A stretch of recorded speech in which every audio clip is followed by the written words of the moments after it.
Hi, what's up? We're in the second part of this particular video. Please go check out the previous part to gauge your bearings. But just a small little recap on the first part. I was just basically speaking against faithlessness dwelling in my country, that is South Africa, that has caused me to be attacked by a whole bunch of venomous, virulent, diseased agents in the matrix that thoroughly are bewitching me precisely because of their comprehension or their knowledge of my South Africanness. And never mind them being aware of my South Africanness, but they're also afflicting the living daylights out of me with sorcery because of the fact that I'm so small. I'm so small. Like, my YouTube channel is yet to take off. I am struggling. I have gathered for myself slightly more people that watch my content, and by slightly I mean literally ever so marginally. It's nothing at all. It's nothing at all. Okay, y'all know I'm struggling with my watch hours. I spoke about that in the videos before this one. I was lamenting. I was blowing the house down, huffing and puffing like a big bad wolf. And those small watch numbers have caused a severity of underestimation of the actual girth or veracity of what I speak, or even value, quality of what I produce or deliver. I'm going through a trial, a season of hardship, and that hardship has made a relatively decent human being just largely ignored by the society in which she is living. To account for that largely is the fact that a prophet has no honor in his own hometown. I'm a Christian living in South Africa, having been lambasted by the rejection of South Africans, and I am doing everything in my mighty power, in the mighty power of God, to get the stepping on out of this country. I have got to leave. Very thoroughly do I have to leave this country. So thorough must my departure be that there ought not be any fingerprints remaining in this country anymore of me. Basically, any evidence of me having been here needs to be deleted once I have left with bleach. That's how badly I gotta leave this country, because of how much they just cannot leave Christians breathe. I spoke about that yesterday or day before, right? Please go peruse that content if you want to. But my unperused content, just like with anybody else, perception management, just like with any other human being, perception management is key, right? Big content creators on YouTube are the best off. Why? Because as soon as they upload content on the machine that is YouTube, they have got 10,000 people out here flooding to hear what they've got to say for today. So once their videos have been up for like 5 hours, 10 hours, or whatever, they've already got thousands of views. And so that's the kind of stuff that will cause a human being, based on just basic behavioral psychology, it'll cause them to equate that particular video with quality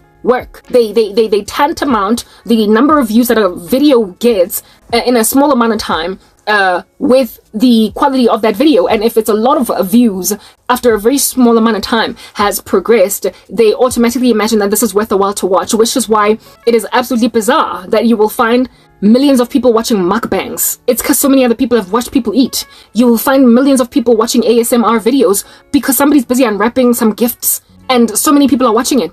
There's millions of people watching a strange little story time that makes absolutely no sense, like videos that will leave you feeling dry and abandoned and left and neglected and abused from within on YouTube for having watched all of it, trying to find out why does this thing have 1 million views. You don't understand why, but thoroughly, the 1 million views are pushed by the fact that somebody gave that video 100,000 views at all. And so by perception alone, people are going to watch that video because why are 100,000 people watching it? It's like spectator value. Thank you. That's what it's called. It's spectator value. It's spectatorship. It's like when there's been a car accident on the side of the street, and the reason, and these cars have been moved out of the way by the paramedics, or the accident happened in a place where frankly traffic can still flow type establishment thing. But then there's like this ridiculous traffic just chock-a-block, like all the way back, and by the time you pass that scene of the accident, you are actually expecting to see carnage, like bodies sprawled all over the floor. Meanwhile, there's these people talking, exchanging insurance details. It's just a little bumper bashing. Top of that, both vehicles are completely off the road, but because you can see an accident has happened, people actively slow down and they watch and then they drive. Slow down, watch, and then they drive, and that's what causes a whole chock-a-block all the way to the back. Yeah, well, 100,000 views is the kind of stuff that makes a person watch. What is this thing about the 100,000? Whether or not the content is actually worth a while, whether or not it's carnage, bodies strewn all over the street, whether or not it's actually like buses that have bombed on the highway, or just a bumper bashing where a person even no one was hurt, it'll still nonetheless cause a whole bunch of traffic, making everybody late for everything. precisely because the first few people watched, and so everybody else is going to watch. Everybody's going to get to work late. On the day, there's a bumper bashing on the highway with the vehicles that have bumper bashed having moved out the way. There will be traffic just because the first few people watched it. Okay, that's how it works, unfortunately, with the human race. It's how our brains operate. It's how our brains are tuned.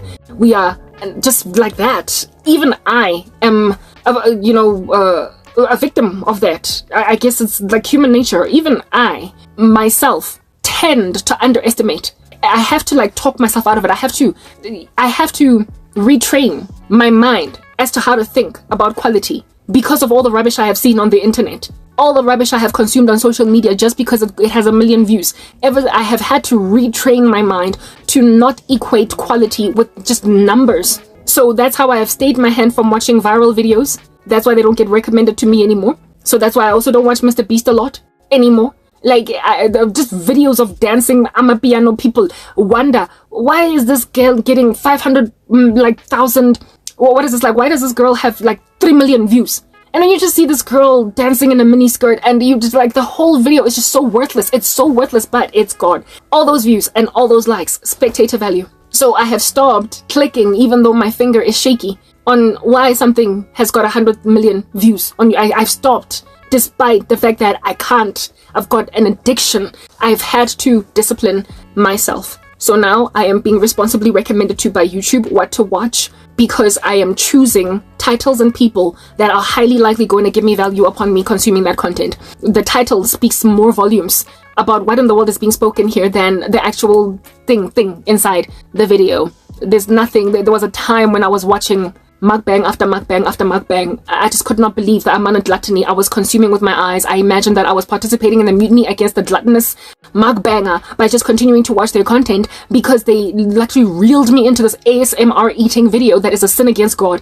And I had to nip it in the bud myself, because I realized I was helping this person sin. So get out. Get out. That's just how social media operates. It's not the best people that are being proliferated. It is the ones that have caused a bumper bashing on the highway. And unfortunately, I have yet to cause my bumper bashing. I would love to cause a bumper bashing. I would love to have a small little accident. It doesn't even have to be a carnage. That will get people to basically cause a chock-a-block of traffic around my particular scene of the accident, even though I've moved out the way for people. I want a video to blow up. I would absolutely adore for a short to blow up, and therefore lead people to my long-form content, or even one long-form video to blow up, so that I can just make all my watch hours and all of my subscriber numbers in one sitting. Like, I would love that. I would love the jackpot video that is going to be viewed by people because it's being viewed by people. But I'm not there yet. I haven't gotten there. I am asking the Lord for that, because I am in such a severity of attrition, and I'm being afflicted by so many stupid South Africans right now with sorcery, that I need a boost. I need a trampoline. I need a video that's going to be a trampoline, be it in short form or long form content, but it's going to lead people to my long form content. I need a jackpot video. All my videos are jackpot, I would imagine, because I'm speaking in Christ. But I need one that's going to be given the perception of being a jackpot video. Unfortunately, I have to rely on the perceptions of men. Human beings are the ones that are going to make my video look like a jackpot, even though it's already a jackpot. I personally have my own favorite videos that I feel are really important to be watched. But sometimes the video that launches you is not the one that you think is a jackpot. But thankfully, as Christians, we are made fishers of men by God, and not by mere mortals, not by human beings. So whatever it is that is going to be my jackpot video, which is what the Lord has communicated to me is going to ultimately happen with me. I don't know what it is. So all I can do is just continue to, just like with a slot machine hoping to win the jackpot, I've just got to continue to dump content until one day I get my jackpot video out there, right? And that's what's good. Yeah, until that time that I get that particular jackpot video, I'm being very richly disrespected. So I am strategizing to get to that jackpot. Perception, thanks to behavioral psychology, has caused people to, therefore, I know I can be long-winding in explaining, but really, I enjoy speaking, so we shall do it. Plus, I'm gifted at it, so don't hate.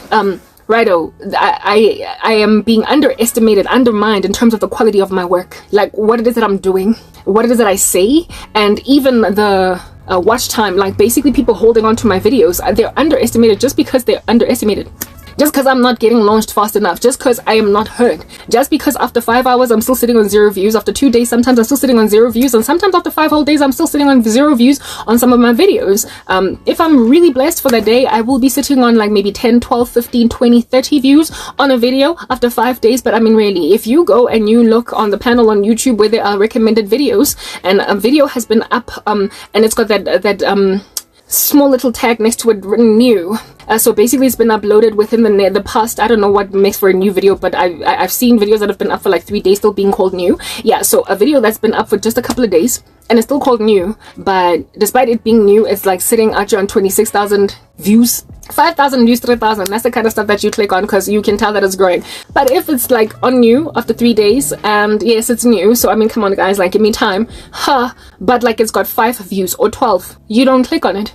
I have done that. I personally have done that. I am guilty of doing that to people who the title draws me because I'm interested to hear what you gotta say, what you gotta say. But then just by mere virtue of the fact that this poor YouTuber is only sitting on 33 views after 2 days, I will literally just slide right by them, like swipe left like I'm on Tinder or something. I will just leave them. Even though I was low-key interested, it is wired into our psychology to be like that. And by the Spirit, we have got to put to death that particular nasty deed of the body. We've got to give people a chance despite them being small. Because God's word says so, okay? One body, many parts. If one part of is small and, you know, minuscule and what you call negligible, you can't function without it. You need an ear, you need a nose, you need a tooth, you properly need all the parts that come with the body, so you can't ignore the body of Christ. And there are a lot, I am one. There are a lot of unsung heroes in the faith of the Lord Jesus Christ, or unheard content creators that are all sent by God. They have been sent by God, like all of them, and they therefore are very important in their ecosystems where they're at. They've got a message to speak, and yet they're struggling to reach people because they're small. And the body of Christ is not even helping proliferate them either, because they are inclined towards imagining that somebody has got a valuable YouTube channel to watch because they have gotten so many views. Because they are, yeah. So, I mean, I'm grateful for content creators who are sound, who are voracious, that are Christian, that are putting content out there that is really, really gifted, and we love it type thing. But it's a sad case, or a sad life, or a sad day for some of us who produce relatively decent content that will only get better with time in terms of quality of edits. But I mean, really, quality of the message will likely stay the same because quality of the message is from the Holy Spirit, right? So a person is coming here with something very important to share that ought to be heard, but it's not being heard because perception. 5 people have viewed it in 2 weeks, and because of 5 people having viewed my videos in 2 weeks, in 5 months, in a year, because of no people having viewed my video after 5 hours of being uploaded, I thoroughly have been getting attacked. As in South Africa, I'm sorry, like, no. I have been getting attacked by random weird next door neighbor type women and men that think that I am suddenly viable and feasible for them, like proper, thinking that Mina, I am in your league or something, because nobody watches my videos, inclining themselves therefore to the folly of thinking that my content lacks value, that my content lacks importance, understandability, or even quality. I am being undermined. Do you understand what I'm saying? Because I'm not being viewed. And a part of me is merciful to those who undermine me, because I do it too. To those people that don't get enough views after the first few hours, even though they're of high quality. I understand why this is happening to me. But what I can't take in my stride, underestimation I can take, because I've underestimated people for not having big views. So I can have mercy on the human condition that tends to think that something has quality because it has many views. But I cannot sit around somebody that then goes and grabs that underestimation and then thinks that they can do to me what black folk do to people in their radius when they dabble with witchcraft. Bewitch them. I have got a trauma, quite an exquisite one at that. A history of people bewitching me that have not known me for more than a week. I had a colleague at MTN that I became fast friends with, and within 3 weeks of starting to work the job, she had massacred my career. I have worked in environments with men that have seen it fit to ask me out using witchcraft without even talking to me once. Hit me with korobela. I have been direct messaged by people that I chat with for like a week too. Next thing, I get a dream about them bewitching me. Some woman from South Africa did that to me. And when I called her out, when she basically got caught with her hands in the cookie jar, she then decided to harass me in the Facebook DM space for like a week before she finally shut down due to the fact that I didn't respond. There was recently some little teeny bopper. I called him a teeny bopper because he was much too young for me, but nonetheless he was overzealous and ambitious. Man, God, like he was a Gen Z, he was a young boy, okay? Could be no older than 28. I'm almost 40, I'm 39. Slapping me with Gorobela, and his intention was not even to marry me, but to just merely jolla, to know what it's like, Ulo Shapale Roma with a 40-year-old woman. He was just like fanatical, experimental, with the fetish of being with an older woman. And he imagined that it was okay for him to experiment with Gorobela on me because I responded to a direct message of his because I considered it encouraging, the words that he wrote me. I imagined that he was a brother fellowshipping, trying to comfort a sister, and then he makes a decision to do this thing. That's the kind of stuff that I can't take in my stride. Like, just because I humor you as we odd humor people, because that's what the Lord will have us be, kind, yet another fruit of the Holy Spirit. Do not then go on right ahead and imagine my kindness, the tantamount of the equivalent of me being a sister that you feel like I gotta be better than, or a woman that moves in next door but you've got guababa. You're scared to ask her out, and so you help your agenda along. You basically make sure that you set the waters right for her by first casting a spell on her, and then only you go to talk to her. It is the fact that I live in these Johannesburg streets that has given these people this kind of bravado. And it is also a combination of their behavioral, psychological state of underestimating my work because it's under-perused. My work is not viewed. I've yet to have a little accident on the side of the street that's going to get me spectators. People viewing me just because people are viewing me. I've yet to have that little accident, and until such time that I have that accident, until I crash in a short or crash in long form content, I have got to run away from subscribers that resonate with me enough to subscribe to me, but somehow start to think that I am their next door neighbor Pinky, and therefore allow themselves to grow feverish envy or megalomaniacalism, just a power hunger to control the life of a woman you don't know. These people are manifesting demons because they have been mixing Christianity with the darkness. And having subscribed to me, they then are like agents in the Matrix. The devil can just hop into their bodies to afflict a Trinity they can see, to afflict a Neo they can see, to afflict a Morpheus they can see. They are involved in the darkness. They subscribe to a Christian content creator because they are mixing Christianity with this stuff. Perhaps they want to get out from the darkness, but they presently don't have deliverance. They are yet to be truly freed. Neither have they entirely surrendered to the Lord. And so even though they want healing from their practicing of dark arts, bottom line is they haven't arrived at that space. Plus, they also don't have comprehensive conviction that they need to walk away from this stuff. Because like I said, this is Africa. In my first part, please go check out my first part. In Africa, almost every second person, maybe every 10 people out of a room of 12, so even more than half, will say, especially when they're in the black community, whenever something falls apart in a person's life, they will almost more than any other time default to the fact that they have been bewitched. It's a common understanding, a common knowledge in Africa. When somebody falls apart, it is very quick for people to blame family members first and then friends. Because Africans are out here slapping each other with sorcery 24 hours a day, eating it for breakfast, lunch, and dinner.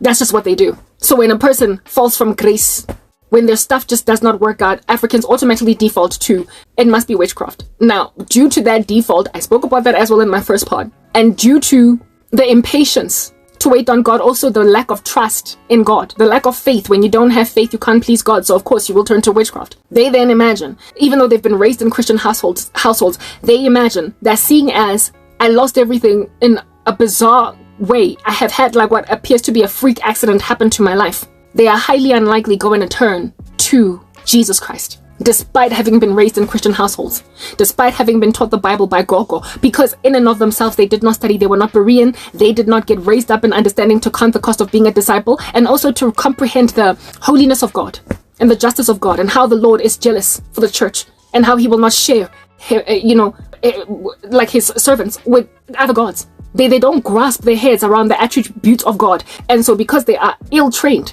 they're therefore ill-equipped to deal with spiritual attacks when they come at you. When you live in an ecosystem that is a barbaric spiritual war zone, when it's like Haiti, everybody's practicing voodoo in every second household, when you aren't really solidly, firmly grounded in Jesus, you will be tempted to think you need to protect yourself with the high priestess. You will think you need to go and protect yourself with the high priest. And that's what happens in Africa. That's what happens in South Africa. That's where I'm from. What happens in these streets is that Christians, Demas left us because he was never of us. So really, when you walk away into sorcery, you were never of us. Unless you're a prodigal son, in which case you ought to be coming back real fast. Otherwise, you're just a lost cause. It's that basic. They go and they test out ancestral worshipping antics, witchcraft, hedging themselves with salt, pepper, spice, and fenugreek. Hedging themselves with bones, taking baths and herbs, putting random red ropes around their waists and their wrists, cutting themselves. We don't know what they do. They partake in all of these rituals to protect themselves because apparently, allegedly, Jesus is not quite doing it fast enough. All they remember of Christ are those hymns they sang in assembly at school. All they remember of Christ is that meek and lowly thing, what they imagine to be the lack of power that Jesus walks in. The lack of power. I once watched this one African young lady on TikTok talking about how it is that Christians need to just shut up already because there is no power in Christianity. And then she goes on right ahead to show a video on the side of witchcraft being practiced in Africa. Of some dude flying. He was flying. He was levitating. I don't know what. He was just flying. And he's like, Christianity, can you show me this? No, of course not. That is not the kind of power we operate in. We have been created by a holy God to live in this dimension where we are not supposed to be flying. Birds of the field were created, of the air, were created by God to indeed hover in the expanse. Not us. We were never supposed to fly. Like, God never planned for that to happen. But guess who is hovering above ground level? Extraterrestrial, precisely because they're not terrestrial. Otherwise known as entities. Fallen ones. And so they will award people powers to get out of their body and come back astral projecting and also, fly. And people think that that's power. They think that that's power. No, I'm sorry. If you are out here escaping the boundaries within which God will have you operate on the earth he created for you to live in, honey, on that day, you are walking with entities that are going to put you in an environment where you will be separated from God for eternity, thanks to having followed them. You are mistrusting the Creator who gave you rules with which to live on the earth that he provided you. But you want to go and make like entities and fly around in the cosmos. So of course you will think it's power. But it's written of such human individuals as these in 2 Timothy 3 that they have a form of godliness but deny what? The power thereof. Because the power of God is not in making human beings fly or levitate or astral project. It's in delivering us from the powers to come and also in ushering us, guaranteeing us by the deposit of the Holy Spirit, eternal life. That's true power. If you can escape hellfire forever, ever, honey, that's power. That's power. Power is not going to where the majority of the earth is going when they die. Hell. So you hold on to the person who's got power to snatch you from those flames. But all these ornate, shiny, ostentatious, like flagrant, buoyant, boisterous, drum beat rolling acts of Satan cause Africans to believe that if at all I were to pray to Jesus, I am not going to be delivered from that flying witch. From that astral projecting rando in these streets, are using cosmic powers of the age to come that are not of God. You will thoroughly award more respect to a bit of a nanakwaku bonsami, Ajia throwing you fireworks displays with some satanic ritual, shooting a bullet into the sky that can nobody see, cause he's a magician. You will think there is power in freaky, eerie, funny stuff that causes people's houses to have poltergeist activity just cause your cupboards are opening and closing due to you doing a ritual over a Ouija board. You then imagine that's power. I'm sorry, that's stuff that's supposed to creep people out who are living in the dimension where stuff like that is not supposed to happen. And when it's happening, you've opened a portal and it is your prerogative, therefore, now to seek out the Lord's face to close it. That the entities that came through may get out and stay in the second heaven. But you are just bringing things from the second heaven into our plane, and then you think that that's power. Those of you who have teamed the earth, polluted it, therefore, with all of these demons by all of your rituals, you are about to find out that there is no power in doing stuff like that in the tribulation, because these things are going to be walking among you, and now you're going to want to wish you can squeeze them back into the second heaven, since they have pierced into our realm. You will have invited them with all of your occult magic. I'm sick and tired of being poison darted by random Africans like we're still in 1878. Like proper. I'm some animal in the wilderness that they're hunting. I am sick and tired of being poison darted by stupid men trying to make me their wife. And I'm also sick and tired of being poison darted by stupid women trying to make me capitulate to the agenda of wicked men. I spoke about this the other day, that men and women are working in unison with each other to water down the resolve that, never mind, I'm standing in, but the resolve of many other Christians. Leave me alone. I will not be out just speaking my languages. Just cause me and I can speak isiZulu does not mean I am your best friend or your neighbor. I'm not that person. Black people, you bewitch your radius. You bewitch your ecosystem. Like Zoom. I spoke about Zoom in my first part from the show The Flash. You think you can destroy your entire ecosystem, however, have somewhere to hang your coat. You cannot bewitch everyone in your periphery and not destroy your whole country, including where it is that you put your head on at night. You cannot bomb the beds of 5 households in your village and not expect that your own pillow is not going to explode as you sleep. You cannot massacre your own town and expect that a gunman is not going to walk into your room and massacre you. You cannot proliferate this rubbish and expect South Africa is going to remain buoyant. And I've been trying to get out of the cesspool of darkness for a minute, but you're not interested. Guys, the people that have put witchcraft on me, some of them were such little snobs. They were such elegant men and women, so classy, that this stuff just made me feel like, but like, how did a guy like you do that? Like, so much swagger, just walking around in these streets, so much class, so poised, so decorous. What a gentleman. And then you go and you do witchcraft? Are you serious? Like sabotage and at that prolific level, like spiritual manipulation of a whole person. Like, I'm just imagining this person chilling in front of a sangoma asking for Karabo to have a one-night stand. That is probably what one of my really near and dear former friend guys did to me. A guy I knew from primary school. Good peoples with that dude. Wits University as well. Attended with him. Turned out to be one of my boyfriends in the future, friends. And we were all here, chest bumping. Hey buddy, how you doing? How in the world you gonna want me to go and have a one-night stand? It's Khaled. Some dude have my body and then walk away from me, leave me crying. I had a dream of that dude arranging that for me because he was embittered that he had too much fear and guababa to pursue me when we were still kids. He had an opportunity when we were in varsity, and he just basically squandered it. And then I ended up dating his friend years down the line. And then he decided that he's gonna punish me for his guababa by making me basically fail in love after my relationship with my ex ended. Where it is that every guy that I will end up with will just use me as a one-night stand. Well, little did he know that I gave my life to Jesus Christ. And so I don't fornicate at all. So all that spell just fell on deaf ears. If I had not turned my life over to God, how that would have manifested is that I would have, after my ex-boyfriend, found myself just having what would be the tantamount of bad luck in love. Guys that would just use my body and let me go. Like, imagine that. Then again, he wouldn't have been the first to try and do that to me. Such a classy dude. Absolutely elegant. And yet he was out here doing that stuff. That's South Africa for you. You can't trust nobody. Just because the dude knows how to put a good suit together. Just because a dude knows how to like match a belt with a shoe. Just because a dude knows how to wear aftershave. How to wear cologne. How to wear a crisp shirt. And how to speak grammatical English. And how to hold sentences down in an interview. Does not mean that he's actually truly classy. People you would never expect to do this shoddy stuff. Doing it. Driving your perfectly healthy vehicle to an unhealthy sangoma premises, causing it to witness all of your abominations since creation groans to see the sons of God revealed. How is this classy dude driving to this trashy premises just to go and destroy the life of a woman he could not shell on time? That is South Africa for you. I am sick to hear with this country. I'm done. I am done. I am done with South Africa, guys, like in the worst way. And I am going to strategize like a dog to be done truly. To truly be done. I'm leaving. I am leaving. Africans, I'm sorry. Just the fact that we have got to leave Africa to be set free from your futility is a travesty. And then you blame the West for why it is that Africa is struggling so much financially, socio-economically, socio-politically. You blame the West when y'all can't leave each other to be. Keep on bewitching everybody in your villages.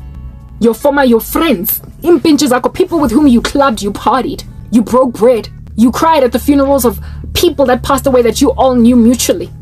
And then you go and you take that person and you demand that they have no future. I am 39, having never been married, no children, nothing. Literally, you pulled the rug from underneath my feet and you squandered an entire future. And now you're trying to finish me off because, oh my goodness, Warrenta, she's exposing us. I'm sorry, no, I'm leaving.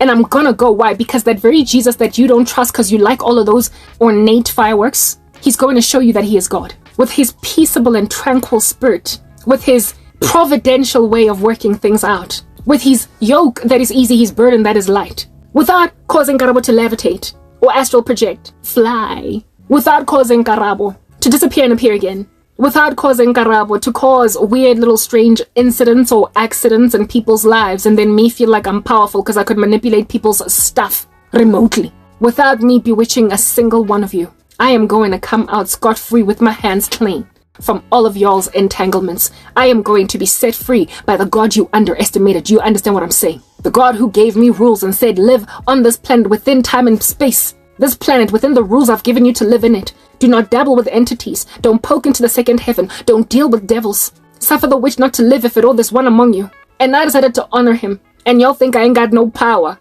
Because you like seeing your sangoma levitate. You like seeing your sangoma grunting over some bones and stuff. You like to watch your spiritists award you the ability to grab a remote control and control a person's life. You like it when people are puppets on a string, making like mindless drones because you done did something to them. You like it when you look at your girlfriend leave you and then not be able to stay gone, coming back, groveling, begging like Judith in Temptation to Harley. So yeah, it's Harley. Yeah. You like to watch people that were supposed to basically door slam you, get out, come back because you call them back, bring back lost lover. You like to watch yourself appear to be powerful.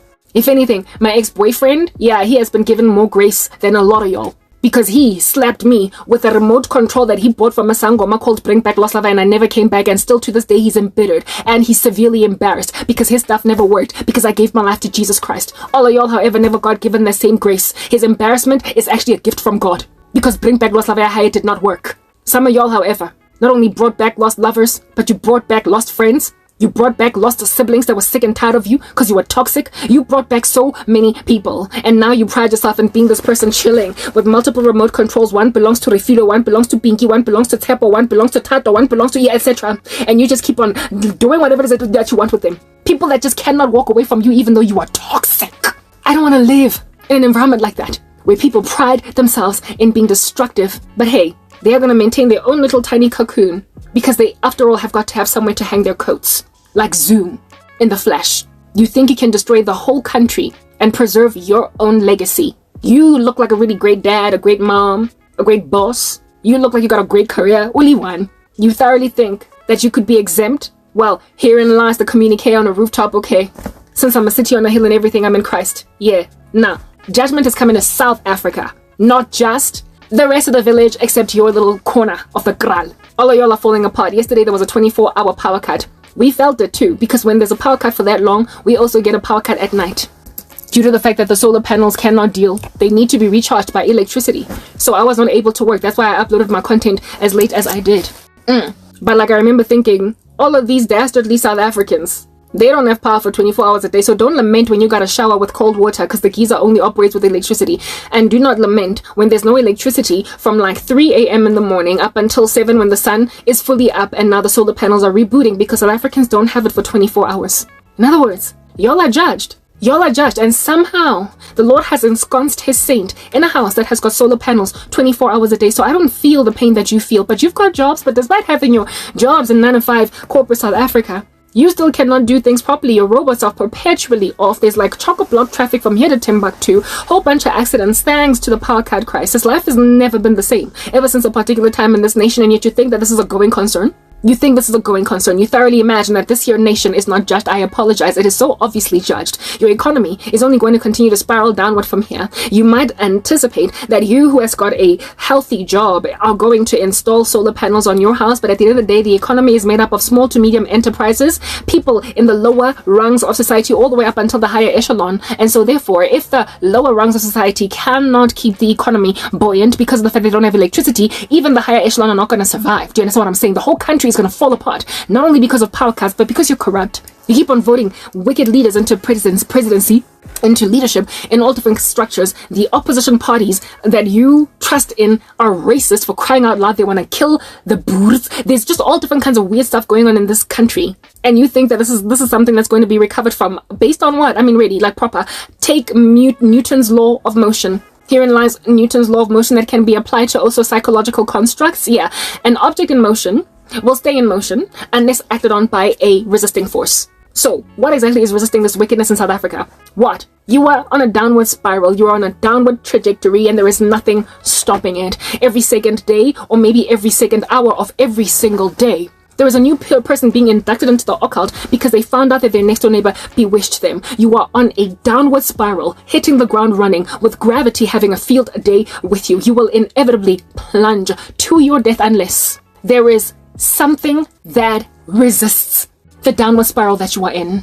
Unless something stops your motion, you will be finished off. You will reach entropy. You will literally be done for as a country.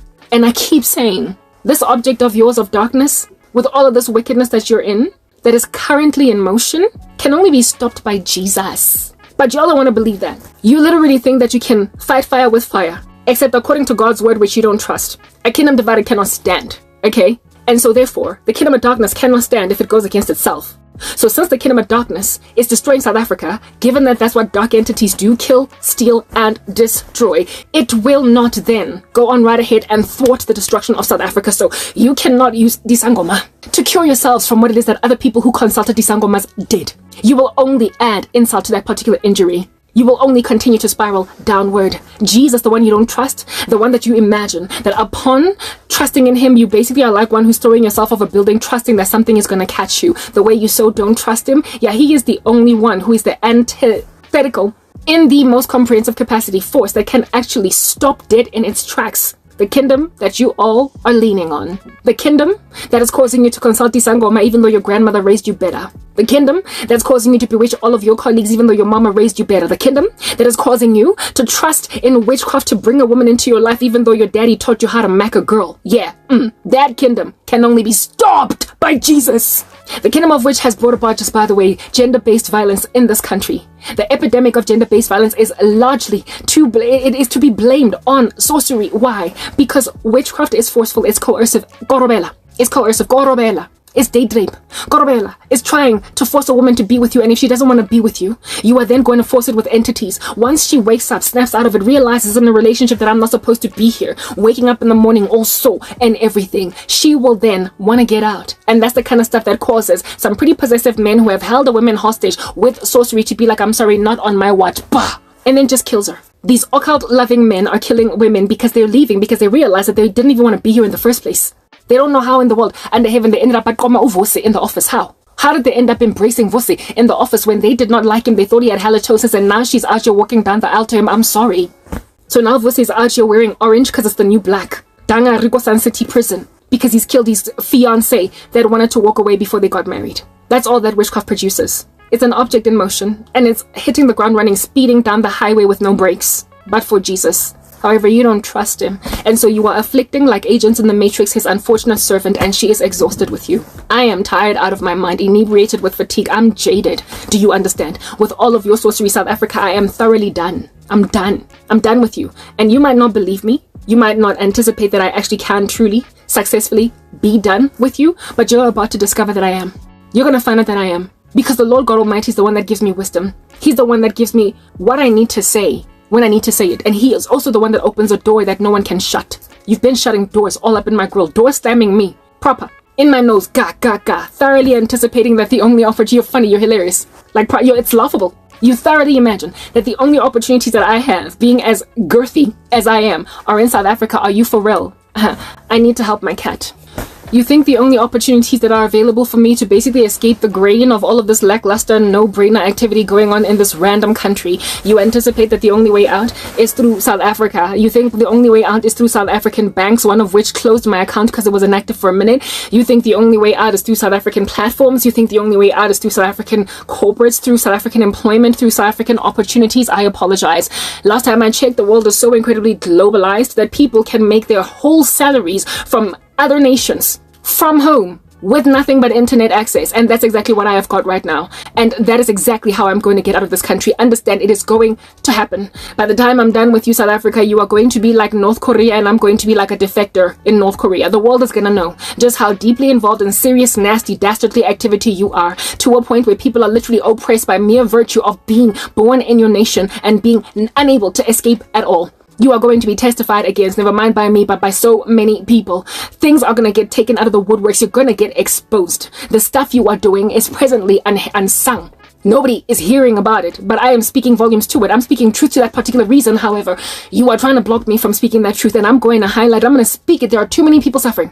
Literally, too many people. Too many people are suffering. And look at us having gotten out of apartheid, and yet we are still oppressed in one way, shape, form, or another. I apologize. Too many people, especially in the black community, are having a hard time doing anything at all. You are out here wondering what is with the unemployment statistics of the country. Well, I mean, look at such a highly skilled woman being unable to make a single rand. Well then, I mean, if you don't want me making rands, it's okay that I'll make dollars. If you don't want me making rands, it's alright, I'll make euros. It's okay. Like, I don't need your lackluster rand that out here keeps on plunging as the nation in and of itself is perpetually on a downward spiral. Like, I don't know what last time the dollar rand exchange rate, what it was. But it's been abysmal since I was a kid. and it just keeps getting worse and worse, and you think you're not judged as a country. There are nations in Africa that are 2 rand to the dollar. Two currency, whatever that country's currency is, 2 to the dollar. So in other words, $1 buys them 2 of their particular currency. And yet in South Africa, we're sitting on what, like 18 rand, 20. I literally do. I apologize. You are judged. The dollar is currently right now suffocating. It is struggling. It is having a hard time breathing. Why? Because of the fact that it's doing, America is sinning. And so God is allowing them to be shaken a little bit. And yet, despite all of that shaking, South Africa is still suffering ever so abysmally. You think that belonging to BRICS is going to make a difference in your life? I apologize. The participant that is South Africa in the whole BRICS conglomerate is often viewed by the world as the child that everybody invited to play with in the school playground because nobody else was playing. Like, nobody fears South Africa out of the whole BRICS conglomerate. Just because they belong to BRICS does not make them fearsome. You should be bigger and better than that. There are smaller economies in Africa that we were bigger than ones that are growing at a faster rate than us. They might not be at our level yet, but they're growing at a faster rate, so inevitably they will catch up and then defeat us, defy us at some point. And yet you thoroughly think that you've got a future. I mean, why do you think the South African economy is plunging? Why am I not part of it? Why am I not able to contribute to it? Why am I not able to participate in it? And why am I about to receive a salary from the United States of America after 10 years of unemployment? Why is that even a thing? But anyway, that's your South Africa. Keep it. I don't care for you anymore. I am done. I have already left this country. You've executed me. Only reason I'm still alive is because I'm Lazarus. God keeps on raising me back from the dead over and over and over and over again. But according to South Africa, I've got a headstone at West Park Cemetery. According to South Africa, I'm already dead. It's only a matter of time before they do the unveiling. Yeah, I am a dead woman. I am as good as dead. And you thoroughly think that a woman that has been killed multiple times, I'm making these streets like a ghost, walking around all up and haunting you. You thoroughly think a woman who has been that decimated, unable to do anything at all for herself, is going to stay in the country? No, I do thoroughly apologize. Who? No, come on. Like, I am still gonna get married. I'm still gonna fall in love. Who is gonna be at my wedding? Who? None of you. Because I'm getting married in another country. Is that basic? So I don't have to be humiliated by a lack of presence on my side. All that will need to be there is someone I can pay for the flight off to travel to where I'm at. Like a mom and a sister. 1 or 2 family members that are immediate. But it will not be too taxing, neither too taboo for me to have absolutely nobody on the bride side at my wedding. It won't be taxing if I am in another country. But if I stayed in South Africa, I mean, come on. Like, all y'all randos that I used to go to like primary school with, y'all are not going to be there. High school, y'all are not going to be there. Colleagues from corporate South Africa, y'all are not going to be there. Papa, everybody that I went and grabbed for myself, like trash in a can. Yeah, in a dustpan. None of y'all are going to be feasibly invited to my wedding because you will have made me a byword. Something living on the dregs of society that's just weird, anomalous, strange. Ominous, creepy, that weirdo chick, that Mzalwane girl, like proper, you made me a freak. You made me a freak. So I mean, of course, let the freak go get married in another country then. Let me go get married somewhere else where it's not going to be that taboo when there's no one from my side, because after all, I'm from South Africa and herein lies Karabo in another country. Like, everybody couldn't fly over. It's expensive to fly people over. It's going to be a travesty. There's some of y'all not there, but frankly, good riddance. Because this here is the Johari window, the quadrant of it, where you've been extracted out of my life like I'm proper door slam. I'm done with South Africa. I've tried. Like, for years on end, all you keep doing is bewitching over and over again. And then the thing that makes me especially verse, like the thing that causes, like I said, my head to blow open and there's like molten lava coming out, just bubbling. And with my face dripping with all of that molten lava like ice cream melting, is the fact that complete strangers I don't know on the internet think I'm their next door neighbor, seeing as they like to bewitch everybody on the radius of them. Yeah, enough for them to go and cast spells, spending money that they earned in their salaries on me. On me. Like that, I apologize. That for me is the thing that's like proper, it's the gavel. It's the last like judgment, the ruling in a court that says guilty, you're done for. It's the sentencing. I am finished with South Africa, Judas. I am finished. So finished am I that I am thoroughly targeting any other country, any other countries as an audience, as audiences on my YouTube channel. Strategically to a point of disquieting myself. However, I already do have strange hours, so it's okay. Where it is that I am going to deliberately upload my content to suit first the American timetable and then everywhere else that will follow suit accordingly. I have made a decision to literally publish my content on the internet at a time when South Africans are fast asleep. I am making a decision to first and foremost proliferate my content among other people in other countries so as to maximize the amount of support I get from there, because I am not getting it from South Africa. Right now, I spoke about this yesterday or day before. Most of my views, most of my supporters, most of the people who subscribe to me are from the US. I spoke about how it is that 40% of them are from the US. 14%, 1/4, are from South Africa. Even though I publish my content daily at like midday South African time. At midday South African time, I think it's like 6 a.m. in America. People are still waking up. Ain't nobody out there trying to watch a YouTube video, especially not a long winding one. And yet, despite that, somehow they tune into me when they're alert and awake at 2 p.m. in their country. Despite all the sin they're walking in right now, they're giving me more water than South Africa ever can. So I've actively made a decision to target an American audience. I am targeting America because South Africa, I'm done. First, I had to walk away from TikTok because TikTok proliferates South Africans. They try to push you to South Africans first. And then if South Africans like you, you will then be seen by people internationally.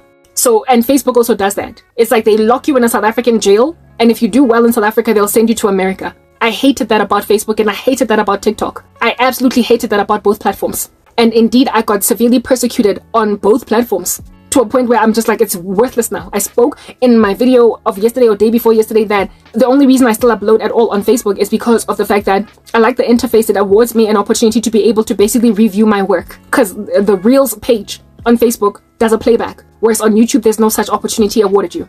The playback spot on PC, on YouTube, it's laggy, it's weird, you can't watch it, plus it's not big enough. And I don't like going inside my videos because I don't want to see how badly I'm doing or how well I'm doing, because watching my stats, looking at my stats is the bane of my uncomfortable existence. So Facebook helps me with that interface, where it is that at upload time, I get to see exactly what it is that people are going to be seeing. So I enjoy that. That's the only reason I still upload on Facebook. Otherwise, I would have completely abandoned Facebook too, and literally put all of my eggs in the basket of YouTube. I spoke about that yesterday or day before. I stand corrected. I think I might have had a day where I was not yet. I had reprieved you from huffing and puffing and blowing the house down concerning my small little nature on YouTube. I realized that I'm shooting myself in the foot by insisting on talking to South Africa. Guys, like literally, I do apologize. I'm not doing this with you, South Africa, anymore. Do you want to know why? What pushed me to this particular edge? Do you want to know what pushed me to this particular edge? I had two dreams. Let me tell you the first one.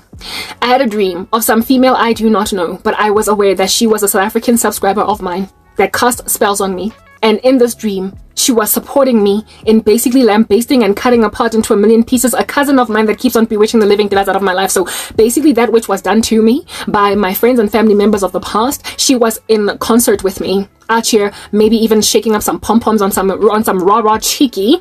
She was supportive. However, she was also controlling. This chick, in the dream, as I was busy walking some streets with her, she led me to, listen to this, a taxi rank. Every single time I see taxi ranks in my dream, I always see involvement of control. Taxi drivers in this country don't have a very strong reputation for being awesome or whatever. They drive people around, and they are a source of transportation that a lot of black people feel forced to use because they have no other options. It's a very, I can't say it's very violent. I mean, goodness, I used it from the time I grew up all the way up until I got a car. But it's not preferred. It's not the preferred mode of transportation. Ever since Uber became nice and cheap, or Bolt, or all of these other alternatives, people who can afford to, who don't have cars, rather go out like that and pay an extra premium because taxis are just uncomfortable. There's a lot of violence in encircling that industry. They fight for routes, and so sometimes passengers are caught in the crosshairs. Plus the environment where it is that the taxis operate out of, like taxi ranks, they're dirty, they're filthy, they smell like urine. Like, it's a very uncomfortable place to be in, and before you get your vehicle, you just have to ride it out until you finally gain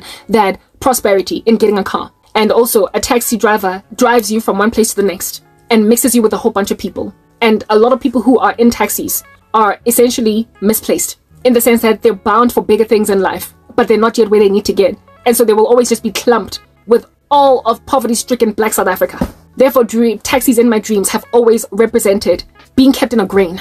They have always represented also being controlled, being driven when you should rather be driving yourself. They represent you being maintained in a majority or a population mass in the center of the normal distribution without being special, without being set apart. Whatever it is that are your dreams, essentially you having not yet met them, just being part of the grain of Black South Africa. Going through the modes, swaying left to right on a dinghy in the center of the ocean. That's what taxi drivers always represent to me. Not drivers, but the taxi industry. Like taxis, whenever I see them in my dream, they always represent a grain of back in the day, where inside there are also a lot of people that are misplaced. But a lot of people who, despite being misplaced, at some point skyrocket. In the future, they shoot out and they never turn back. They never look back. They never ever get on a taxi ever again. I was one of those people. And I got a whole bunch of South Africans trying to take me back. Mina to Amadex in your comba, mina ngempela.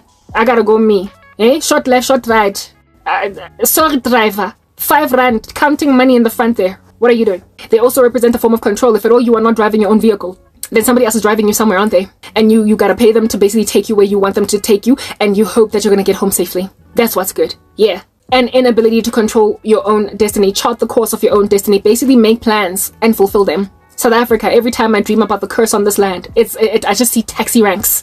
I just see downtown Johannesburg, I see Brie, I see North, I see all that stuff. That's the Lord showing me how many South Africans are kept in a grain of nothingness because of how many South Africans are involved in witchcraft, preventing South Africans from prospering. Our economy should have skyrocketed above all of Africa. Nigeria is Africa's biggest economy. South Africa should be that. We should have excelled above all of Africa in the worst way by now. How many years now? Is it 30? Ever since democracy, ever since apartheid ended. And yet we are still in a grain. If anything, we've regressed. And some other African countries who are smaller than us in sub-Saharan Africa are growing faster than us. And so at some point they will catch up and exceed. I've already spoken that just earlier in this very part. Yeah. Because of the fact that South Africans are stuck in a grain of taxis. They are at Brie. They are at North. They are at Kort. I don't know if Kort is still there. They are at Van Brandis. Yes. That's where South Africans are still at. But Van Brandis. You're still at Van Brandis, North, Kort, Brie. You're still there. Bustling streets of downtown Johannesburg, all needing to get in a taxi where, albeit smelling like DKNY perfume, you're sitting next to a person who smells like Baji, Zol, mixed with all different kinds of other trash in this country. Misplaced entirely. You come from a call center job. You're headed for bigger things though. This individual that reeks of Zol is coming from we don't know where. But you're in the same space for now. You are therefore, or you ought to be therefore at an intersection where that person is going there and you're going there. But there are people in South Africa that are keeping you sitting right next to the person on Khang Patch. Sitting you right, causing you to sit right next to the person on Khang Umfufut. Literally, they are causing you to be maintained in a life that does not suit you. It's what I'm getting at. Look at me living in a shack at the back of my mom's house despite being so intelligent. Can't break out of this grain. Cause me, I'm sitting in a taxi. Me, I'm out here still combating at Brie.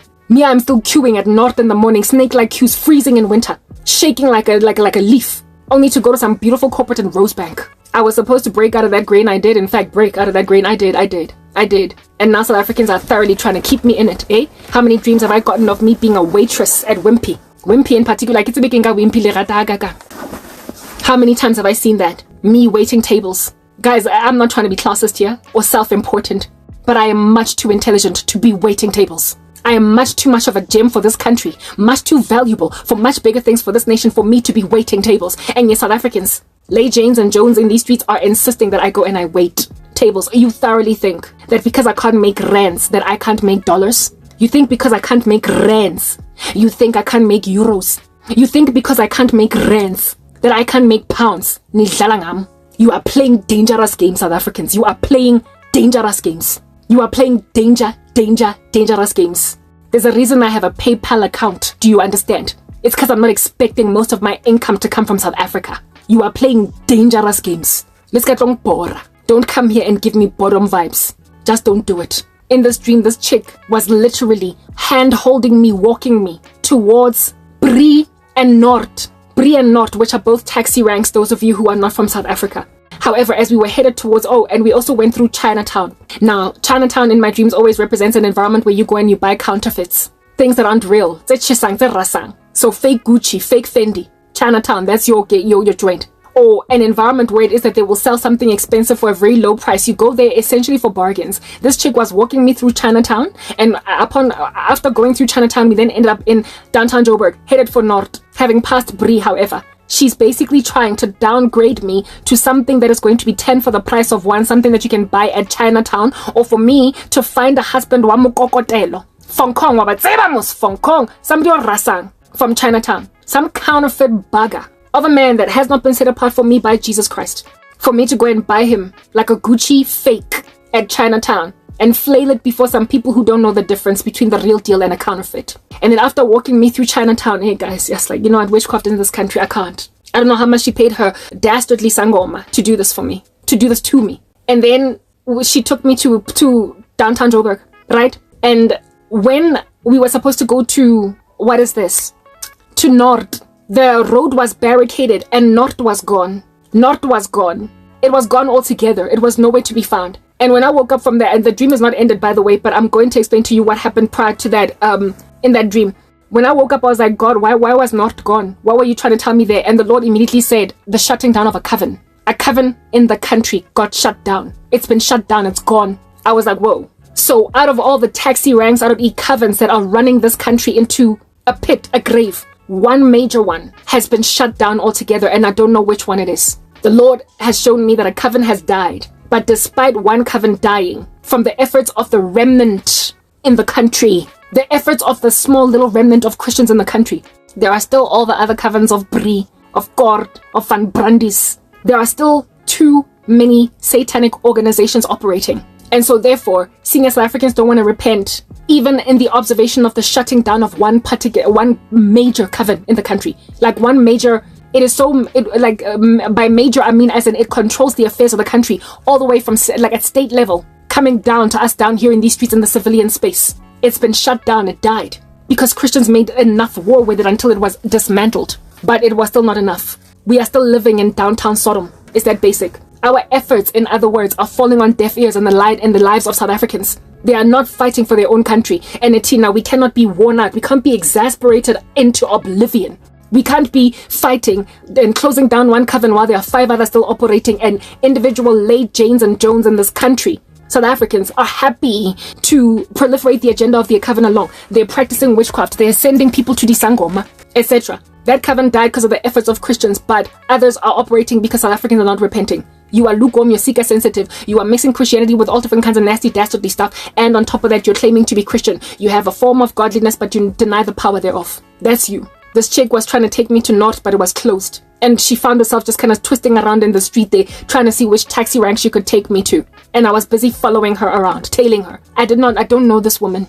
It's some woman from South Africa, a new subscriber to one of my 4 channels on YouTube, that decided that she's gonna freaking control impilo ya marangazi lo muntu. She does not know me. And she made a decision to cast a spell on me to control my destiny. Leave me in a grain. How you gonna go envy a complete stranger on the internet to a point of controlling her? Let me show you one other thing. Let me tell you one other thing that I was shown in that dream.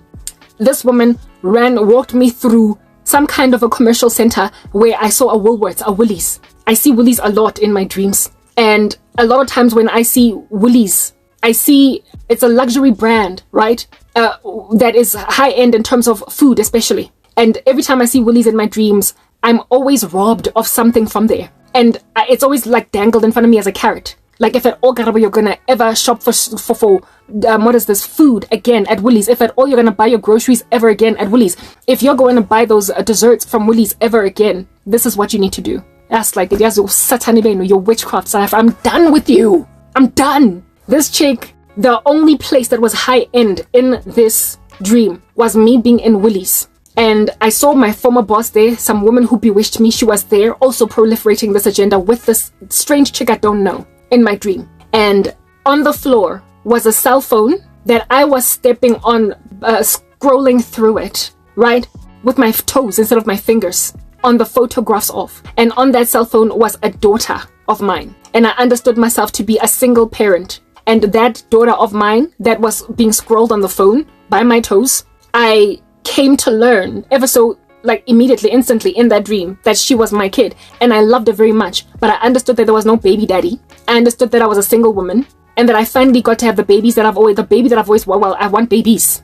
But in my dream I had just one, and it was a girl, and she was talking to me in this phone. Could have been like maybe at that stage like 4 years old or whatever, talking to me, calling me mommy and everything. And I felt so blessed that at least I have a child now. At least I have a child now. Why was that phone on the floor, and why was I scrolling through it with my feet instead of my fingers? Essentially, that was somebody taking away full control from me. I have full mobility and control to, manipulate or handle a mobile device with my fingers, with my hands. If you are manipulating your phone with your feet, you have less control. There's less you can do with your feet on a mobile device than what you can do with your fingers. Essentially, this woman was taking away my ability to control the outcomes of my life and restrict it such that I would basically not have everything I want, just some of what I want, like a child. And that's why I was scrolling through my cell phone, looking at a child like it was what do you call this? Like a video call, talking with this kid, scrolling through a cell phone with my feet because the phone was on my feet. And this chick was still holding my hand, essentially running me through what are her plans for my freaking life. And she was basically saying, why was this thing happening inside Woolies? She was saying, if you want to find yourself shopping for desserts, groceries, and all your luxury items again from Woolies, you will let yourself have a baby before wedlock, whether or not the baby daddy is around. That's the only time that you will ever see the inside of Woolies, scan your card, and walk out of there with groceries costing 5,000 rands. She was basically telling me, if you don't want to end up at Brie, if you don't want to end up reduced to nothingness, if you don't want to end up combating taxis, if you want to go back to driving a car, maybe even an SUV, you will do this.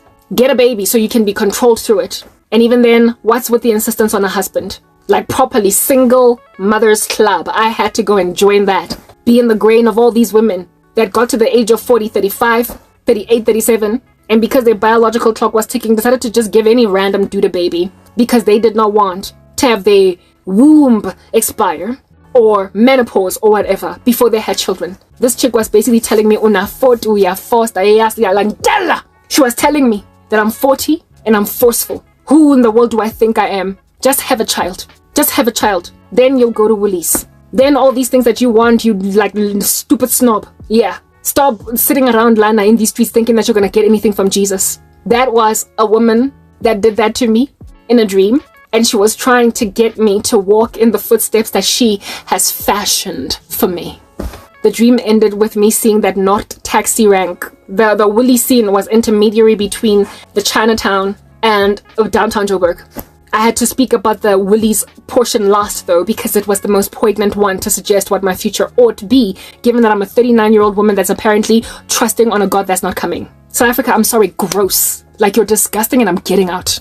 I told you, by the time I'm done with you, I'm going to be living in a different country, making like a North Korean defector. That's actually talking about how Kim Jong-un is a violent, dastardly beast that should not be getting taken seriously. He's a mean, mean guy. I will be testifying about what you do to each other. I told you, this country is not going to recover fully from this thing that it has done, even if it repents. Only your Turin Gen Alpha, not even Gen Z, are going to inherit a land flowing with milk and honey if there is repentance. But without repentance, even they are in some kind of ominous waters. You're evil. You're evil. This country is done for. There is no way that it is in a blessed space at all, because look at it. Look at my life. You took away a woman's entire decade, a whole decade, and you are still bewitching my ministry, my channel. So basically, that feverishly evil woman that subscribed to me and then decided that, nah, I am Pinky from next door, enough for her to bewitch her.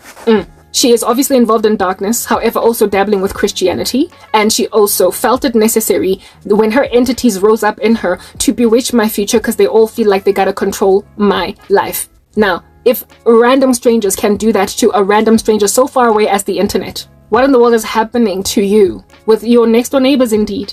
What is happening to South Africa at large from complete strangers? From people you befriend on Facebook, a friend requests you. Do you know how many people bewitched me from watching my life on Facebook? They were my friends, some of the people of which I accepted their friend request. They did not know me from the past. It's not like they were from my high school, my primary, nothing. They just befriended me because we had a lot of mutual friends. And then they watched my life on Facebook and decided that they're going to thwart it in some way. Never met me, never shook hands, didn't even speak in the DM space, just some random person whose friend request I accepted on Facebook. Now, there are people who accept 5,000, like random, weird, all different kinds of friends on Facebook, all the way up until the maximum number of 5,000. So when you've got 5,000 people looking at your fabulous life and you don't have a hedge of Christ around you, and they keep on bewitching you because you are from Rodibot and they live in Kyalami, so it's not that far away. They think that you're their next door neighbor. So for those reasons, they feel like they can just kick your entire career to the curb. I got bewitched by complete strangers that don't know me on YouTube. And of course, people that I last saw in primary school, people that I last saw in varsity first year, people that I last saw in my first ever job in corporate South Africa, yeah, they decided to go and just pull the rug from underneath my feet. People I was not in active communication with, camaraderie with. I was not actually actively fellowshipping with them in any way. I was not in their lives. I was not attending brides with them. I was not going shopping with them. Nothing. I was not talking with them. I was not studying with them. They were that distant and they bewitched me. So, I mean, how much worse then was the witchcraft coming from those who were in my space? That is South Africa. The only way that Africans appear to be able to breathe is if they get out. Get out altogether. You don't want Christ. You don't want healing because you underestimate him. You want all of these ornate, showy, ostentatious, fires, where it is that you're seeing people flying, levitating, doing magic tricks to imagine that that's power. So keep your little devilish power and let the Lord take Christians out. The next dream that I had, it wasn't a dream, it was more like a word of knowledge, but coming through a song. And I've been hearing it for 2 nights in a row and I'm tired now, so I'm going to talk about it. There is a song by, I forgot the artist's name, some dude in America. Let me let you love you. Let me let you, baby, let me love you. Yeah, and the part that I hear is, bad as you are, you stick around, I just don't know why. Yeah, but baby, let me love you, be the one to, basically, you know that song, who's that guy? I forgot his name, Mario whatever. Yeah, an American artist, young man from back in the day. He's not so young anymore, he's a millennial, he's our age more or less now. That song kept on repeating on a loop, and the Lord keeps on telling me that's Gorobela coming from some total stranger out here trying to manipulate the outcomes of your life, telling himself that he is in a position to love you because apparently, allegedly, I'm like the other guy in the music video of that guy, Mario, I think his name is Mario. Yeah.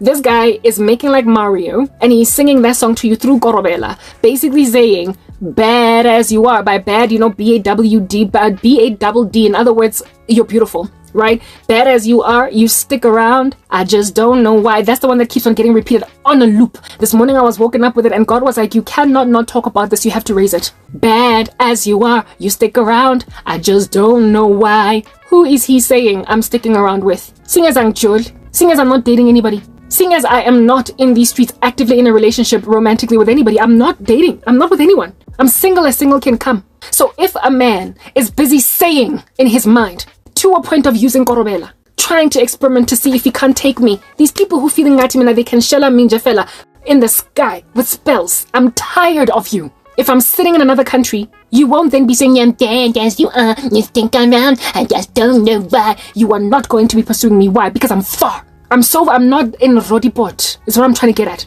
I'm not chilling in some townhouse complex in Vilgejevel. And so you're calculating that it's only a 20-minute drive. So therefore you can say stupid stuff like, bad as you are, you stick around, I just don't know why. That's the same song that all these dastardly South Africans into ancestral worship are singing. They don't trust Jesus. Who in the world am I in a relationship with right now? Nobody. So who else is that man talking about? Jesus. You're so beautiful. And I don't understand why you keep on sticking around with this Jesus. He's hurting you. So baby, let me love you. Let me be the one to give you everything you want and me. Good love. I'm like, are you serious? Mere mortal. Do you know what one of the signs of the end of the times are? False Christs rising up from out of the woodworks saying that I am he. The Lord says that if there's a person rocking up on some I am Christ, ignore them. Don't take them seriously because the coming of the Son of Man is going to be like a scene from the west to the east in the sky. Everybody across the globe is going to see Christ coming. So don't believe them. Don't take them seriously when they say I am he. And with men trying to basically get me to walk away from God because apparently Christ has slapped me silly. Ever since I came to Christ, I got scratched. Ever since I came to Jesus, I got hurt. I'm like, that's just the thing. You're not studying to show yourself approved. You've subscribed to my channel too. So you call yourself a Christian. Only reason why you're subscribing to my channel. You hold fast to Christianity, but of course you're holding on also to all this ancestral worship and you feel as if though Christ, ever since I turned to him, has just squandered my future. Bad as you are, you stick around to what? Jesus. I just don't know why they thoroughly think that I'm sticking around to God only. And he is hurting me, just like the the villain in the Mario song, the music video. The villainous guy is the one that's cheating on the woman. Yeah, makeup on your baby. I see the makeup on your shirt. I just don't know why. Yeah, you can tell that he's cheating. I know you smell the perfume, the makeup on his shirt. That's what some of the lyrics say. Basically, this man is saying, I know you see that Christ has not worked out for you. You have seen how he has squandered your life. 10 years young gets taken. You're a beautiful woman and you're allowing your whole future to get taken away by this Jesus. Yes, like you're gonna get hurt. You are going to find out in the worst way that hell is real, that God is God, that Jesus is Lord. Every knee will bow and every tongue confess that Christ is Lord. Do you understand what I'm saying? And you will remember the day you went and sang, a Christian woman, baby, let me love you. I know you smell the perfume, the makeup on your shirt. I know you see that Christ has done nothing but hurt you. You've been waiting around for nothing, hey? But let me love you, because bad as you are, beautiful as you are, you stick around with Jesus. I just don't know why. Yeah, until you go to hell. It's that basic. Go to hell like proper ayang healing. I believe in Christ and he will deliver me. And all of this korobela, this manipulation, baby, then you love you, anything I want to, give you everything you want. Yeah, all I see is a false Christ, a false Messiah saying, here am I. Chilling on a mountaintop, I just starting a cult, saying, I am God. A man that's going to replace Christ in my life. No, I apologize. You're a mere mortal. You're fallen. You sin. You do all different kinds of, and on top of that, you do witch. I'm sorry. Like, ew. If a man does not love the Lord, ew. Don't be unequally, ew. But of course, the kingdom of darkness always uses that which is the Christian's season of suffering and season of testing to try and see if they can't just slip a fast one in. Bad as you are, you stick around. I just don't know why. Because he is God. That's why. And because I'm going to heaven, it's a pearl of great price. I sold everything I have in order to acquire it. Because I'm that wise merchant. So it's okay. Next. Like, move. Get out the way. But nah. I keep on getting harassed by experimental randos of a psychopathic nature, thoroughly trying to make Jesus look like he's abusive for enduring me through tests and trials that he warned me in advance would come. I counted the cost of being a disciple. So bad as I am, I stick around because he's the one that made me bad. He's the one that made me the BADD bad. He's the one that made me so gorgeous, so amazing, so wonderful, so beautiful that I would surpass them all to a point where you would try to disqualify and discredit the person who made me so awesome that you would use witchcraft to try and make me your wife Kankan. South Africa is like Gotham, crime state, and I'm done. I'm done. My strategy is to actively upload my content to target first America and then anyone else. So I'm essentially, and I've already started today. However, that was inspired by the power cut yesterday, so I can't really say that was me employing the strategy. But I am literally going to upload my content at night in South Africa around 9, 10, 11. Basically, okay? You must be sleeping, little witches. You must be fast asleep, snoring, Z's even coming out of your noses. Maybe even in the middle of an astral projection ceremony. So for those reasons, you can't really like do anything rash lest you should pass away in your physical body. While you're doing your little hauntings at night, and so therefore you don't have time to be scrolling through a YouTube channel.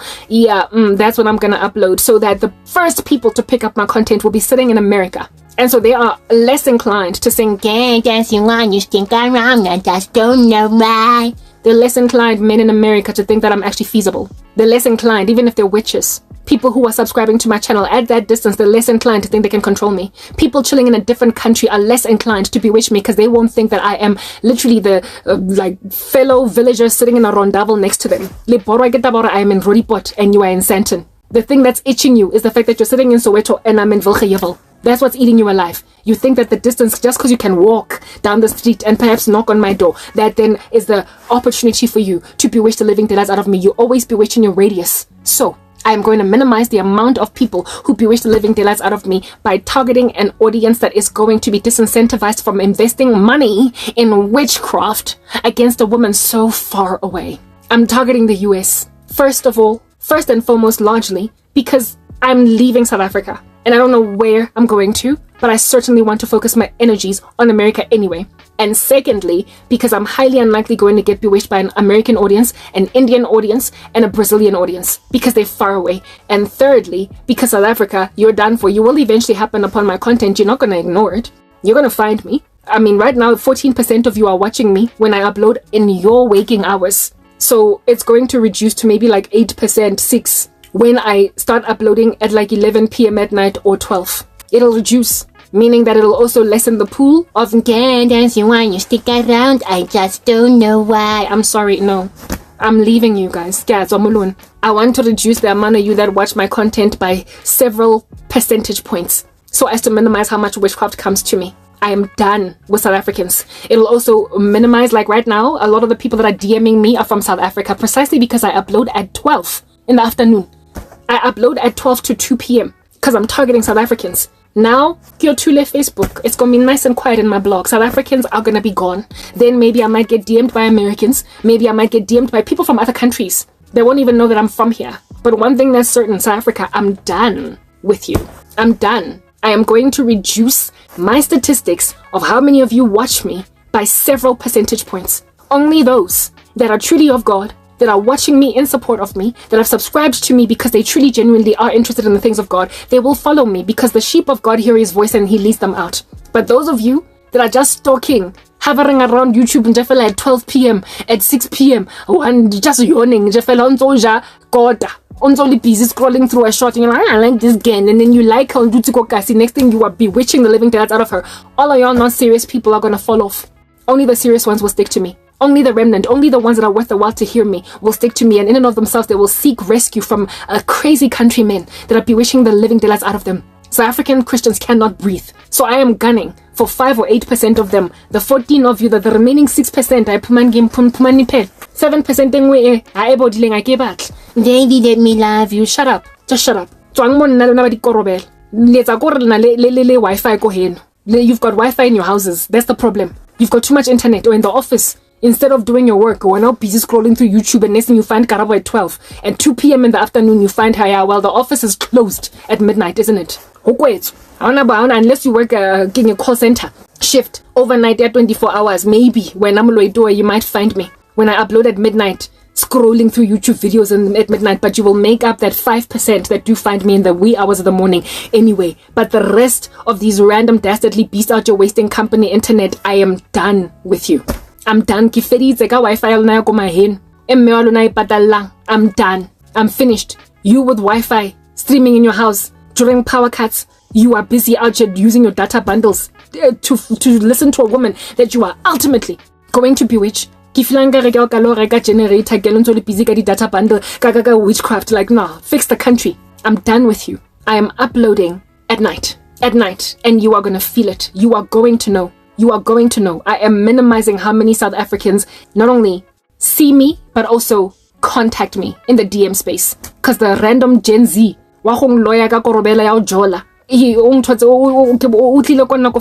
DM. I'm done. Like, literally, I'm here. I'm enough. I'm done.